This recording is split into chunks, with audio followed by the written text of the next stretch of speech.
My name is Paula Davis, and I would like to tell you about some of the art during the Works Progress Administration. Created by FDR in 1935, there are over 200,000 artworks created, and some of the pieces are still the most significant pieces of art throughout the U.S.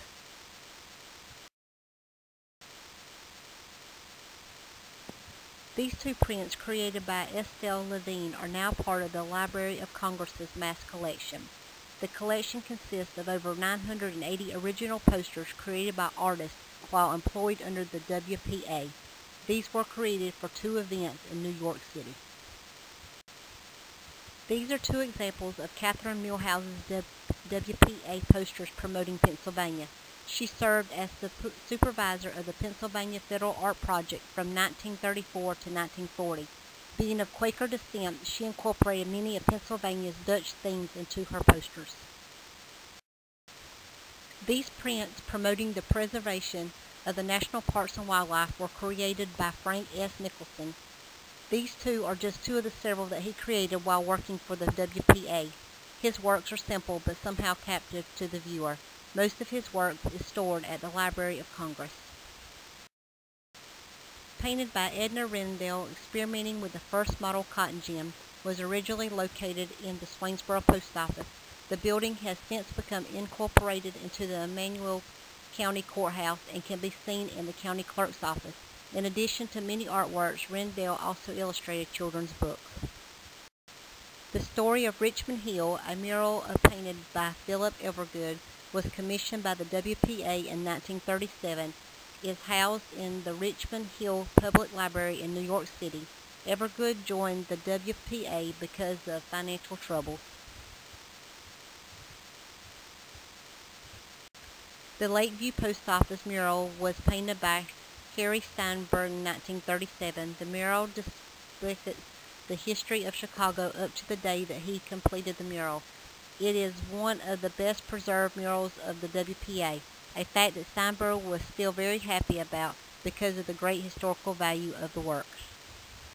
Here is a collection of works in the Norwalk, Connecticut City Hall painted by Alexander Rummel. He has many more murals located in Norwalk.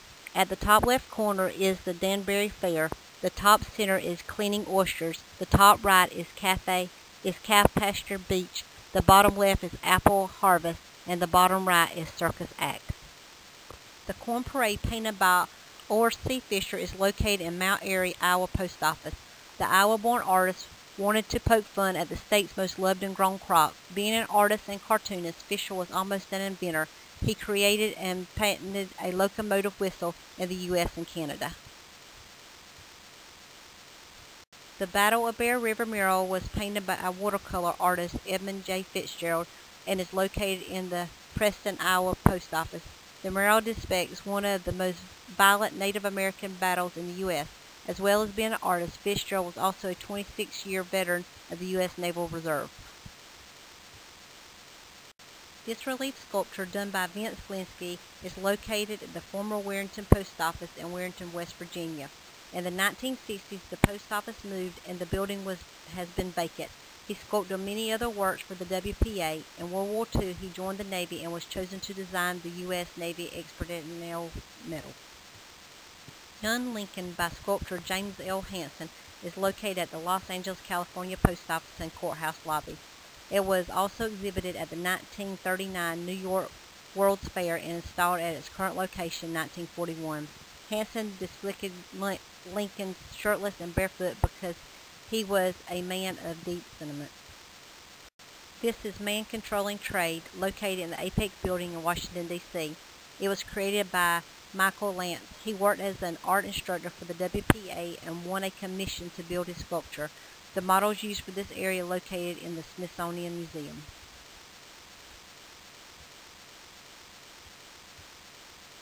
The harp, created for the 1939 New York World's Fair by August Savage. She is considered one of the leading artists of the Harlem Renaissance. She helped other struggling African-American artists and helped found the Harlem Artist Guide. The harp is housed in Smithsonian. This sculpture, made of red mahogany, is housed at the Northumberland, Pennsylvania Post Office. It was created by Dana Melbach.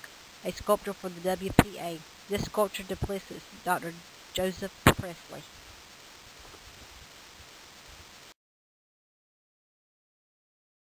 This is by William Abensbeth, photographed in 1936. It is a gelid silver print. It showed some of the architectural detail in California during the WPA. Abensbeth was paid $94 a month for his contributions to the WPA. Arthur Rosen in 1932, while photographing farm work. Rosen is recommended as the father of photojournalism. He photographed everything from baseball games to war. His photographs of the Dust Bowl in the 30s are perhaps some of his most recognized photographs. Perhaps the most famous photograph of the WPA, this mother with her children was captured by Dorothy Lang in 1936. Her photographs of the Great Depression showed the world how hard times had become for the United States. Her original photograph and negatives are housed in the Library of Congress. Morse Cantor's Baseball at Night is housed in the Smithsonian. It is pictured in a Russian community in New York known as Knack. Known mostly for his works that are realistic, he also painted the curbsome form. Baseball at Night is his most recognized pieces. In closing, perhaps one of the most famous of the WP artists was Jackson Polk. Most of his work for the WPA has been lost, but this one, The Flame, is located in the New York Museum of Art. Polk went on after the WPA to become a pioneer in the art industry.